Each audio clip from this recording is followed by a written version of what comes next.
An open-world MMO entirely in VR is something I know many MMO fans, including me, have wanted since VR has sort of come into its own over the last few years. California-based development studio Ramen VR sought to deliver this very experience for $40 on almost every VR headset with no subscription or microtransactions, with Zenith The Last City back in 2021. I played it around launch and released an impressions video that was mostly positive, and I said I'd be back when I'd experienced most of what Zenith has to offer. Now, after hitting max level, playing a decent chunk of the endgame, and playing through the recently released Celestial Throne expansion, here I am to give you a full review of Zenith VR and its newest content update on the Oculus Quest 2. So let's get into it. Don't forget to drop a like, subscribe to the Bravosity, and share this to anyone you know who'd be interested in a VR MMO. Starting out, let's talk about Zenith's setting and its story. Sadly, my thoughts on this are completely the same as my impressions video. While some things have been added to improve the story and the setting, like the new lore bits that are read out to you by this drone when you enter a new area, and just some new quests and lore bits in general, the game's setting is overall just extremely generic and androgynous. Its world is simultaneously sci-fi, fantasy, anime, while also being developed by a studio from California, and overall it's honestly just as stock as you can get, and the same can be said for the story. You're a member of some kind of elite group of soldiers, although it's never really expanded on what this group is, other than the fact that you're from the city of Zenith and you fight for justice or whatever. But honestly, that's giving them more credit than they deserve, because we really get no information on the group we're in. There's like 1 or 2 NPCs that are actually part of the same group as us, and the others are more like allies. The goal of the story is to go out from the city, the last city, you know, you've seen that plot in many games and animes and, you know, MMOs, and you're helping Zenith's allies fight a conglomerate of various evil factions that have been brought together by some greater evil. Very generic stuff, and that's pretty much all you get. The setting has no real focus either. Each zone feels like a completely different world, and not in a good way. You start out in this modern, even sci-fi-esque city with skyscrapers, and immediately cross a bridge into a medieval-looking Japan, which could be interesting, but then you end up in these ancient-looking temples and ruins. You go to this pirate fortress, and it just seems like they threw whatever they could think of at the wall to see what would stick. I reviewed an RPG called Outward a while back, which took lots of things from different genres and cultures and art styles and blended them nicely through the game's setting and lore to build a world that me and Nathaniel both found really interesting. Zenith, on the other hand, completely fails at this. It feels like a theme park instead of a real world, which I know that, you know, these types of MMOs are called theme park MMOs, very WoW-esque, and Zenith is definitely a theme park MMO, but in the best theme parks MMOs you forget that you're just in a theme park, that you're just playing through the linear quests that have been set up for you. And the art design suffers from this exact same problem of being relatively generic and androgynous. From a pure technical perspective, the graphics, especially on the Quest 2, which is what I experienced the game on, are very low detail, with the Quest 2 having a real problem with draw distance and pop-in as well. It does definitely break immersion to have such a small draw distance and have so much pop-in of enemies and details in the environment, but it's understandable given the hardware and the breadth of this game, the size of it. But even though the art design is again fairly generic, there are some things that stick out as being impressive, namely the environments. I said in my impressions video that I wasn't impressed by the early environments, but started to enjoy the last areas I had been to at that time. And I can say now, without a shadow of a doubt, that I really enjoyed the areas from a purely artistic perspective. While the areas didn't blend together to form a cohesive feeling world, Each of the biomes offers interesting landscapes and architecture. The towering sci-fi Aztec-feeling obsidian fortress, the Amazon temples that are up in the trees offering what feels like some like Greek-styled architecture mixed with like the damn Ewok village, or the ramshackle but creative pirate outposts that sit on the coast with islands and ships that, although static, are explorable. And also, especially the new area added by the Celestial Throne, very different and very interesting to explore. I was mostly underwhelmed with the armor designs, which all looked very similar, and even in the late game were just not popping and not being all that great, being relatively underwhelming. But I did like most of the weapon designs, which of course was enhanced by the fact that I'm looking at them and using them in VR, and they did still suffer from the problem of a lack of variety. Where the art design really didn't impress me most of the time was the enemy designs. Again, they're all fairly generic medieval fantasy enemies, with some that I'll admit I haven't seen used lately, like Nagas and Ints. The pirates in this game look like they came like straight off of a cereal box. Although there's these shark dudes that are pretty good looking. And the final areas in the desert, at least the final areas before the newest expansion content update, it's not quite an expansion, did have some more interesting creatures. The desert areas had some more interesting creatures. But even the handful of world bosses in the overworld are usually just larger variants of standard enemies that sometimes have some unique attacks. There's a real problem with variety when it comes to enemies.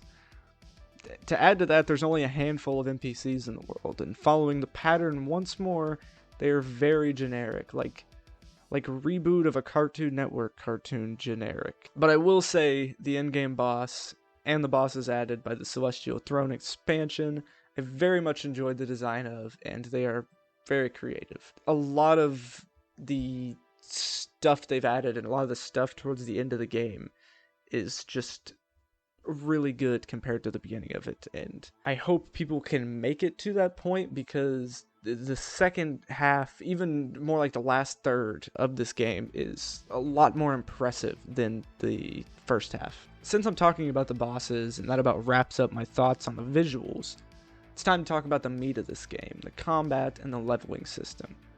Zenith uses an action combat system with two classes, the Blade Master and the Mage. Both classes also have 3 subclasses, which follow the classic MMO trinity of tank, healer, and damage dealer. So you can be a Blade Master tank, or a Mage tank, or a Mage damage dealer, or healer, and so on.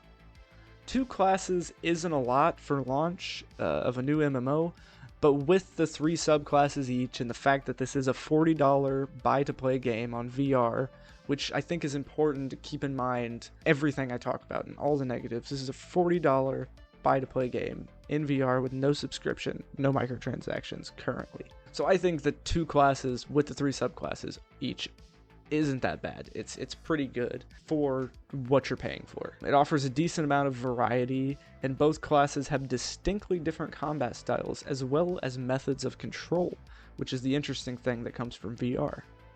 As you can imagine, the Blade Master has 2 swords that they slice at enemies with. To do the most damage, you wait until they glow, and then you have to, after slicing, you have to wait until they glow again. This this does keep people from just quickly swiping, and which we've seen in some games like Skyrim. The Mage, surprisingly, has 2 magical gats. Yes, a couple of guns to unload on your foes with, which can be charged up to do more damage. Your shots can be charged to do more damage for each shot. Each enemy also has glowing red weak points that can be attacked to deal big damage, which adds a little more activity and engagement to the combat. And the Blade Master can parry enemy attacks, which requires managing your stamina bar. It's not Dark Souls, but it works well enough. This, in addition to some AoEs that appear on the ground that you can dodge, makes combat feel decently active, which made me engage more with the combat, and I think felt really good in VR.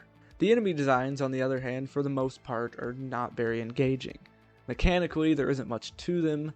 They have a unique look and animations, but most enemies operate very similarly. They have basic attacks that can be parried, unblockable attacks you'll need to dodge, and AoEs you'll need to move out of the way of. That's about as complicated as it gets, although I will say some of the newly added dungeon enemies and bosses have some more unique mechanics that made those fights a bit more interesting.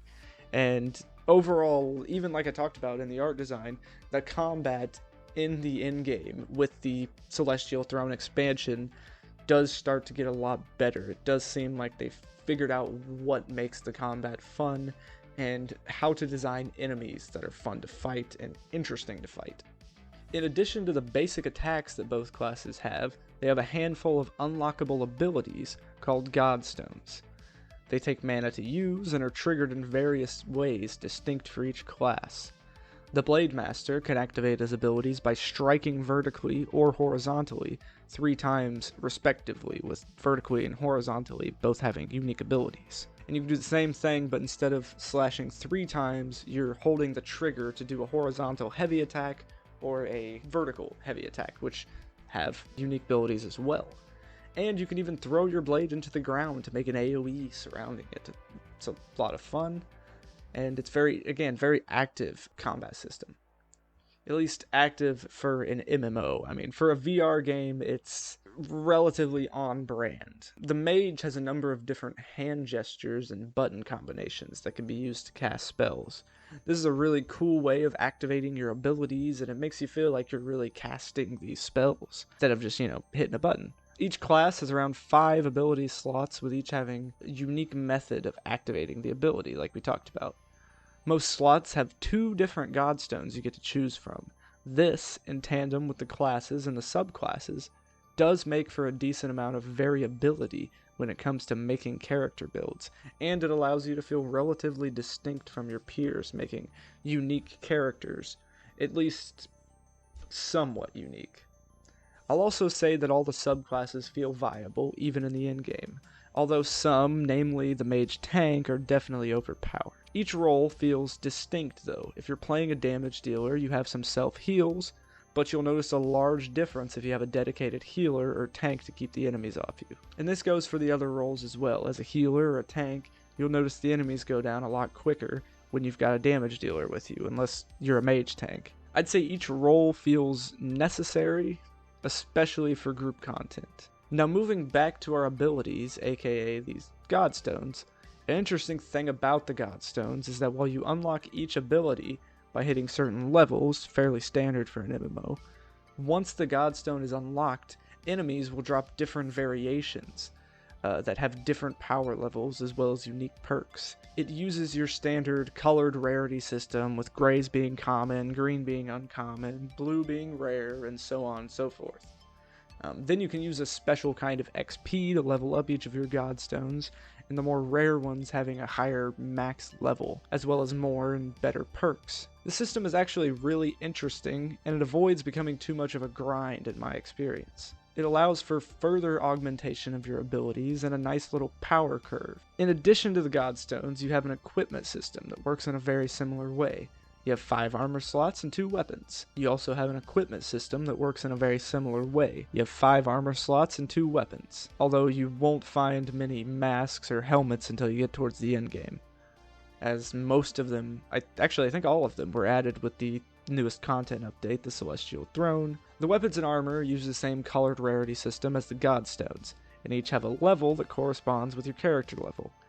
It's a rather shallow and basic loot system, but it at least makes each upgrade feel impactful instead of handing you entirely new gear every 5 minutes like some looters do.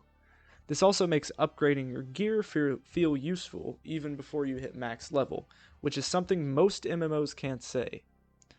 So overall, the gear system is serviceable and provides a good power curve, but doesn't make loot all that exciting. While the slower progression of both leveling and looting makes each level and new pieces of equipment feel more impactful, I will say they may have over-tuned it a bit, especially for solo players, as in the latter half of the game it can definitely start to feel like a grind to get up to the level that the next main story quest requires, and this is made even worse by the fact that most of the enemies you'll be fighting in the side quests and events are the exact same ones you just fought for your main quest. On a more positive note, In addition to the godstones and equipment, the last kind of loot we have is food, which can be used to buff your character in various ways. Eating is a necessity, especially as you get further into the game. Making the food is where things get interesting though, as Zenith features a pretty fun and fully fleshed out cooking minigame.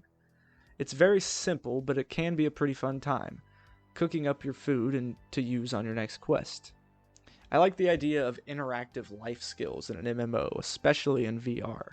It would be cool to see them add more life skills with minigames of their own, but I will say while the cooking minigame can be fun, due to its simplicity, it can also feel repetitive and sometimes a bit intrusive if you just want to play the main game, but you need those buffs. To cook, you need to find and gather ingredients which are scattered throughout the world of Zenith, which is pretty standard stuff for an MMO, although it is made much more interesting in VR. And this brings us to my favorite part of Zenith, and something I'm very excited to talk about actually. Traversal in Zenith is similar to the Breath of the Wild. You can climb literally any surface in the world, and you can glide by simply holding your arms straight out horizontally. But doing either of these requires stamina. Climbing and gliding throughout Zenith's world is very satisfying from a purely mechanical perspective. This is made even better by the game's beautiful environments and its pretty excellent map design, which is full of verticality. Mountains, towering buildings, tree houses, floating temples, and more are all throughout Zenith's world. Zenith's exploration was my favorite part of the game, and wanting to explore new locations is the main thing that kept me going when the combat started to feel a bit like a grind. It also gives you plenty of reason to explore the nooks and crannies of its world.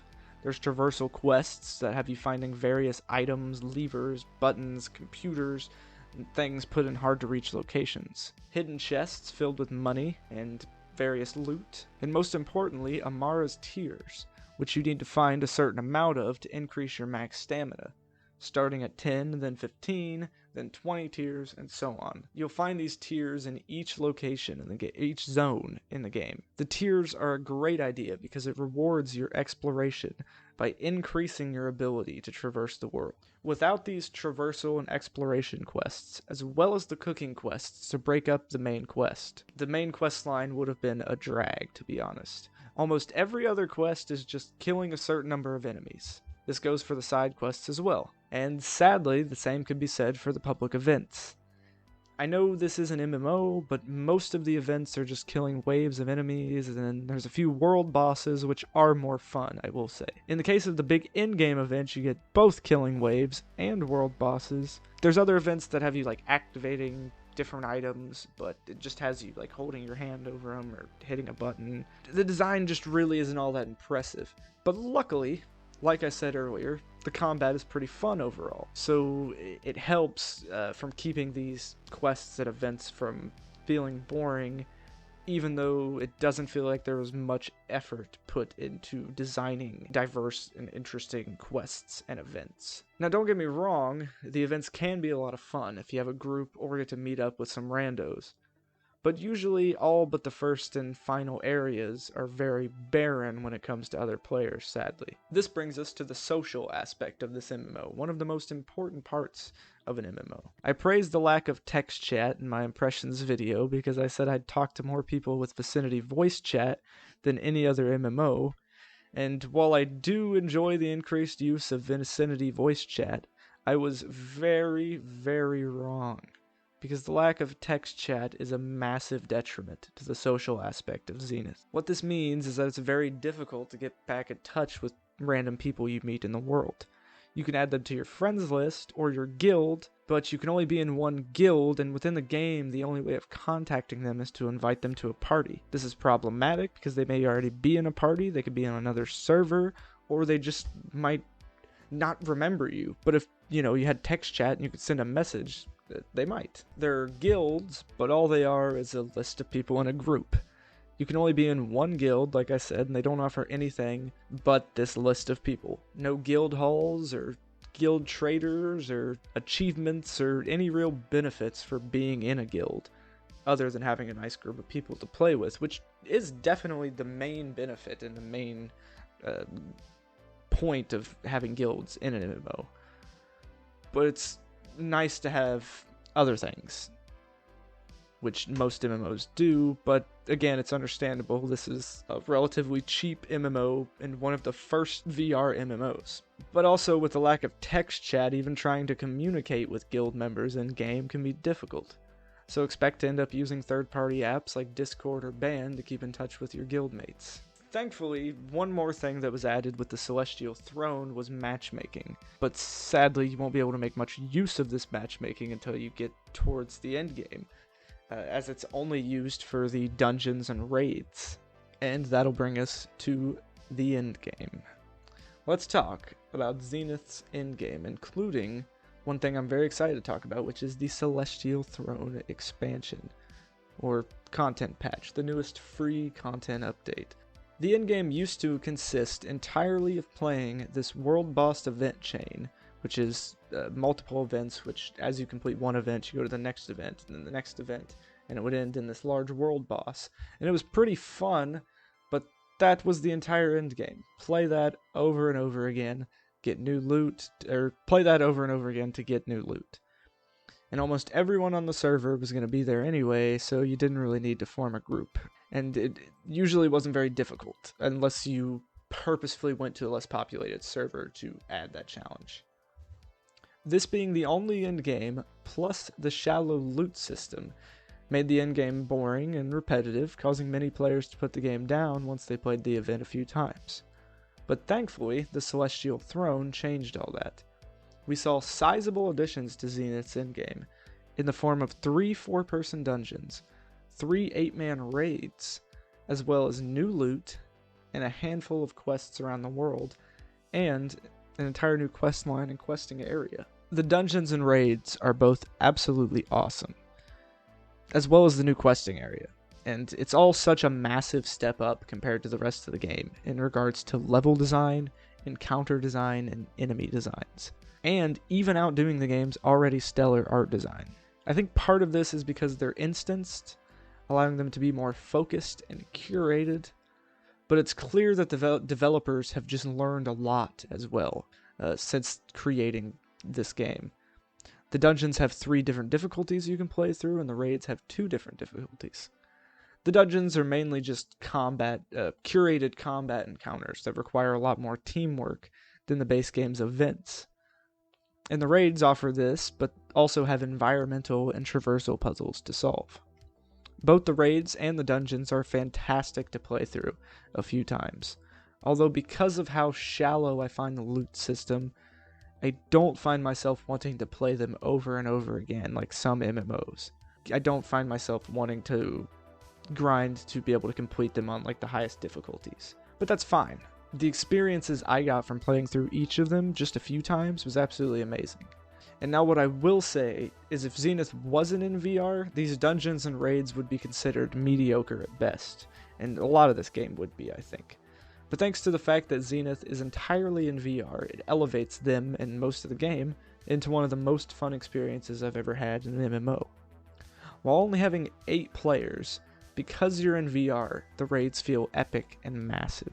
The Celestial Throne is an absolutely fantastic expansion, and one I'm honestly surprised to see in a buy-to-play game with no subscription or microtransactions. It makes me excited to see what they have in tail for the future.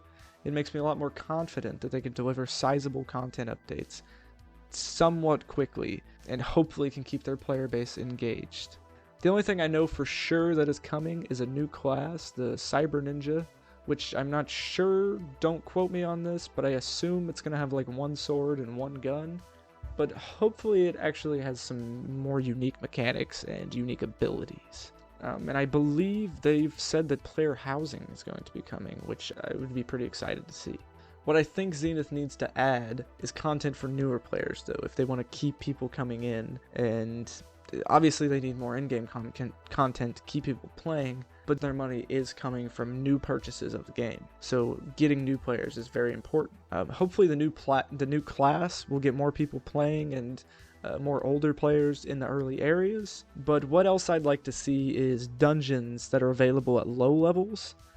And you could still be adding in-game content with these by including difficulty levels meant to be played at an in-game level. But now that I've been singing its praises for a while, it's time to bring up something that has even brought the Celestial Throne down a bit. Something that it even has problems with. The technical state of Zenith. This game is buggy as hell. I'm sorry if I got your hopes up and you have a real problem with playing games with bugs. Because even for a recently released MMO, the technical state is extremely poor. While I never ran into anything game-breaking, I will say, I had a plethora of visual bugs, abilities would sometimes not activate, which was enough to be annoying, but not enough to be a detriment, although the few times it happened in raids and dungeons were very annoying, and were a little bit of a detriment, but it wasn't very often. Many people I talked to had experienced bugs from weapons disappearing to crafting materials disappearing and losing them. There's lots of bugs with the cooking and upgrading system, server issues, and possibly the hardware limitations of the Quest 2 also had the game lagging for me a decent amount, even though I don't have this issue in any of my other games. On the Quest 2, on my Xbox, I've got decently good internet, so I don't think it was on my end.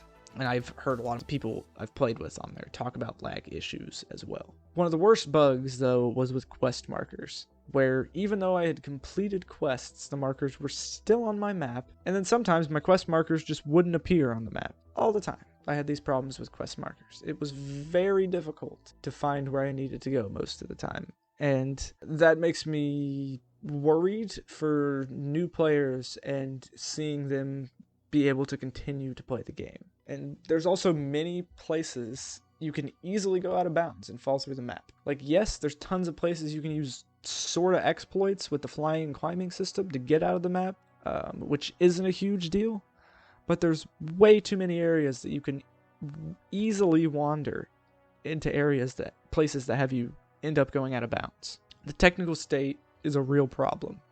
And with the amount of issues they have, I don't know if it's something that can be fixed in a decent amount of time, because I don't know how deeply rooted some of these issues are in the game, and it seems like they are deeply rooted. But even with the very poor technical state, the widespread blandness, the non-existent story, and the androgynous setting, I know I'm really selling this game, I would definitely say that Zenith VR is worth at least $40 that they're selling it for, and would definitely recommend checking it out if you're interested in a VR MMO and think you can look past these issues. If you can get past technical issues, because of the fantastic exploration and traversal mechanics, the beautiful and interesting art design of its world, the now fantastic in-game experience thanks to the Celestial Throne, and even its MMO Trinity action combat system that, while relatively basic, is usually very satisfying and feels very active to use. Thanks for watching. Hope you enjoyed the video. Give us a like if you did enjoy, subscribe to the Bravosity, and check out our other reviews, the Choice Words podcast, and maybe I'll see you in Zenith.